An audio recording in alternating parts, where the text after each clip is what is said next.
Hello everyone, welcome to my YouTube channel Literatureship. आज की इस वीडियो में हम कवर करेंगे the most important book by Mary Wollstonecraft, that is a vindication of the rights of women with strictures on political and moral subjects. It was published in 1792 and it has 13 chapters in total. This work she dedicated, or we can say targeted, to M. Taylor and Perigord. क्यों target किया था ये हमें आगे reason जो है पता चलेगा। इस वर्क में जो वोल्स्टनक्राफ्ट है रिस्पोंड कर रही हैं 18th सेंचुरी के उन एजुकेशनल एंड पॉलिटिकल थ्योरिस्ट्स को जो कि ये बिलीव करते थे कि विमेन जो है उनको रेशनल एजुकेशन जो है नहीं मिलनी चाहिए। उन एजुकेशनल एंड पॉलिटिकल थ्योरिस्ट्स में कौन आते हैं? एम टेलर एंड पेरिगोड एंड रोजो। एम टेलर की जो फ्रेंच नेशनल असेंबली में जो रिपोर्ट दी गई थी उसमें उसने बताया था कि जो विमेन है उनको सिर्फ डोमेस्टिक एजुकेशन देनी चाहिए। इससे उनको बहुत ही गुस्सा आया, जिसके कारण इन्होंने इस वर्क को हरी में जल्दी में कंप्लीट किया ताकि वो डायरेक्ट रिस्पॉन्स दे सकें उन ऑनगोइंग इवेंट्स को जो कि वो लोग कर रहे थे। मेरी वोल्स्टनक्राफ्ट ने इसका सेकंड वॉल्यूम भी लिखने की चाहा, लेकिन उसको कि वो कंप्लीट कर पाती उससे पहले उनकी जो है डेथ हो जाती है। मेरी इस बुक में आर्ग्यू करती हैं कि उनको एजुकेशन जो है, विमेन को एजुकेशन ज़रूरी मिलनी चाहिए, क्योंकि जो विमेन हैं they are essential to the nation, क्योंकि ये नेशन के बच्चों को पढ़ा रही हैं। देखा जाए नॉर्मली क्या होता है, जो मदर्स होती हैं वही अपने बच्चों को पढ़ाती हैं, fathers are merely involve in the businesses only, लेकिन जो मदर्स हैं वो बच्चों को पढ़ाती हैं। तो they are teaching the children of the nation, तो and they can become good companions to their husband rather than mere wives. सिर्फ वो एक वाइव्स बनकर नहीं रहेंगी, बल्कि अगर वो पढ़ेंगी तो वो अपने हस्बैंड्स की बहुत अच्छी कंपेनियंस जो हैं बन सकती हैं।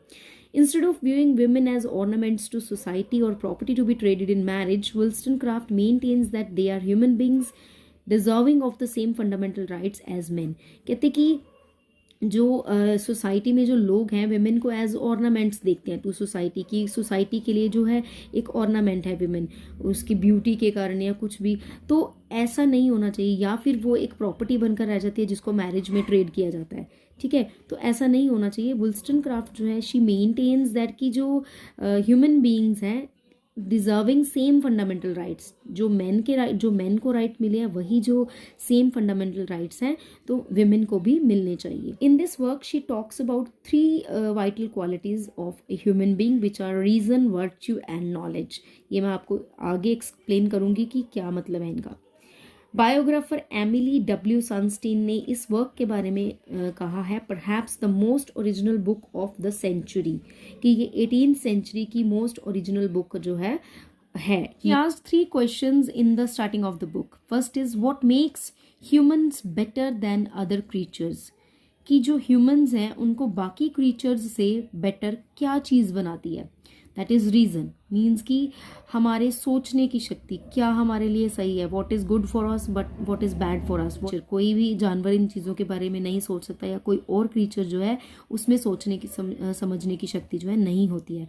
Only we human beings are having this vital quality. Question number 2, what acquirement exalts one being above another, कि कौन सी ऐसी चीज़ है जो हमें दूसरों से अच्छा बनाती है, दूसरों से हमें अच्छा बनाती है। दैट इज़ वर्च्यू, मीन्स की अच्छी क्वालिटीज़, गुड क्वालिटीज़, वर्च्यू की बात हो रही है। Question number 3, why do people deal with passion to gain knowledge, knowledge के लिए। तो ये तीनों ही जो क्वालिटीज़ हैं, रीज़न, वर्च्यू एंड नॉलेज, ये ह्यूमन बीइंग के लिए वाइटल क्वालिटीज़ हैं, इंपॉर्टेंट क्वालिटीज़ हैं। चैप्टर 12 में नेशनल एजुकेशन, इस चैप्टर में जो मेरी हैं वो प्रपोज कर रही हैं कि जो बच्चे हैं वो फ्री डे स्कूल्स में उनको भेजा जाना चाहिए, वहाँ पर उनको एजुकेशन के साथ साथ इंस्पायर करना चाहिए, love of home and domestic pleasures के लिए उनको इंस्पायर किया जाना चाहिए। वो ये कहती हैं कि जो स्कूलिंग है को एजुकेशनल होनी चाहिए। वो कहती हैं कि जो मेन है और विमेन है both are equal in the eyes of God, जिसके कारण हम we both are subjective to the same moral law, कि दोनों को ही सेम मॉरल लॉ जो है मिले हैं, both men and women, not just women. Modest रहना चाहिए, मैरिज की जो सैंक्टिटी है, जो पवित्रता है, उसकी रिस्पेक्ट करनी चाहिए, not only women but men also.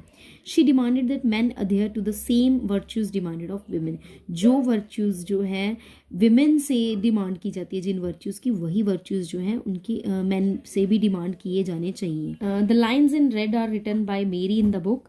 Late it not be concluded that I wish to invert the order of things. I have already granted that from the constitution of their bodies men seem to be designed by providence to attain a greater degree of virtue. I speak collectively of the whole sex, but I see not the shadow of a reason to conclude that their virtues should differ in respect to their nature. In fact, how can they? If virtue has only one eternal standard, I must therefore, if I reason consequentially as strenuously, maintain that they have the same simple direction as that there is a goal. कहती कि अब मैं ये conclude कर रही हूँ, तो मुझे ये मत समझा जाए मेरी बात को कि मैं चीज़ों के ऑर्डर को इन्वर्ट करने की कोशिश कर रही हूँ, कि मैं मेन की राइट्स जो हैं वो विमेन को ही नहीं देना चाहती. मियरली मैं ऐसी बात नहीं कर रही हूँ, मैं बल्कि ये बात कर रही हूँ कि मेन एंड विमेन दोनों के लिए सेम जो है रूल्स बने हैं, तो दोनों के लिए ही वो लॉज जो हैं होने चाहिए. I speak collectively of the whole sex means कि मैं दोनों जेंडर की बात कर रही हूँ, मेल की भी और फीमेल की भी. वो कहते हैं कि मेरे लिए एजुकेशन का जो एम है वो ये है कि दोनों को एक ऑटोनोमस रेशनल बीइंग बनाना चाहिए. इसमें कोई परफेक्ट मैन और परफेक्ट विमेन नहीं एग्जिस्ट करने चाहिए, बल्कि एक परफेक्ट ह्यूमन बीइंग जो है एग्जिस्ट करना चाहिए. उसको इस बात पर गुस्सा आता है कि कैसे विमेन को ट्रीट किया जाता है, वो किस लिए पढ़ाई जाती है, उनको क्या एजुकेशन दी जाती है कि उन्होंने शादी के बाद अपने हस्बैंड्स को कैसे सर्व करना है. दूसरी तरफ जो मेन है उनको क्या एडुकेट किया जाता है कि वो पढ़ सकते हैं और अपने चूज कर सकते हैं अपना प्रोफेशन खुद से, और मैरिज और फैमिली के लिए लेस कंसिडरेट होते हैं जितनी कि विमेन को बनाया जाता है. वो कहते हैं कि जो मैरिज है वो एक तरह से एक लेबल मिल जाता है हमें इलीगल प्रोस्टिट्यूशन का. प्रोस्टिट्यूशन मीन्स जो एक ऐसी लेडी जो किसी भी मेल के साथ सेक्स करने के लिए रेडी हो जाती है कि व्हेन बीइंग पेड, तो एक लीगल प्रोस्टिट्यूशन बन जाती है एक लेडी, क्योंकि उसके लिए मैरिज करना ही एक सिक्योर इकोनॉमिक फ्यूचर पाने के बराबर है. अगर वो एक सिक्योर इकोनॉमिक फ्यूचर पाना चाहती है वुमेन, तो उसकी मैरिज कर दी जाती है. ठीक है. एंड उसके जो बच्चे हैं उसको भी वो भी सिक्योर हो जाते हैं उसके साथ. As their in educate education, क्योंकि उसकी जो इन एडुकेट एजुकेशन है, विमेन को जो इन एडुकेट एजुकेशन मिली है, वो उनको किसी भी चीज़ के लिए प्रिपेयर नहीं करी है लाइफ में अदर देन बीइंग वाइव्स. वो सिर्फ वाइव्स बनने के लिए प्रिपेयर की जाती हैं. इसीलिए उन्होंने बुक में लिखा, created to be the toy of man his rattle and it must jingle in his ears whenever dismissing reason he chooses to be amused. वो विमेन जो है सिर्फ एक मैन का एक टॉय बन चुकी है, खिलौना बन चुकी है वो आदमी के लिए. हिज रेटल, अपने पति का वो एक रैटल बनकर रह चुकी है, कि उसका वो रैटल बन चुकी है, और जब उसको खुश करना होता है उसके कानों में उसको बजाती है, जिंगल करती है. वेन एवर डिसमिसिंग रीजन, जब वो डिसमिस होता है, जब उसको खुश होने की जरूरत होती है, तो उसके लिए वो रैटल जो है बजाती है. आगे वो कहती है कि with rights come duties, she argued, but if women's natural rights were not respected, society could not expect them to fulfil duties in a way that was complementary to living a virtuous life. बिल्कुल सही कहती हैं वो.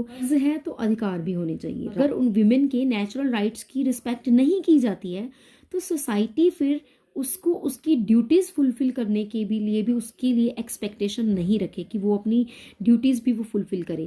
Because rights and duties are complementary to each other. अगर एक proper education women को दी जाती है, तो वो सोसाइटी के लिए ही अच्छा है, क्योंकि वो एक फुली ह्यूमन बनेंगी, मैन के इक्वल बनेंगी, और उनके साथ इक्वल काम करके बेटर वाइफ्स बनेंगी, बेटर मदर्स बनेंगी, और बेटर सिटीजन्स भी बनेंगी. कि विमेन्स जो हैं उनकी सेंस ऑफ सेल्फ वर्थ जो है वो लर्निंग से आएगी, सीखने से आएगी, पढ़ने से आएगी, ना कि उनकी अपीयरेंस से.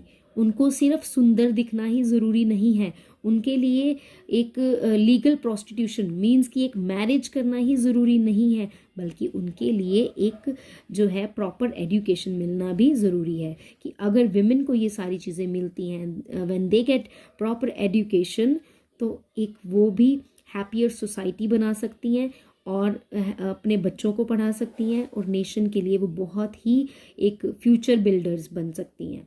So this was all about a vindication of the rights of women. I hope you like it. If so, please do like, share and subscribe my channel for such videos. Thank you for watching this.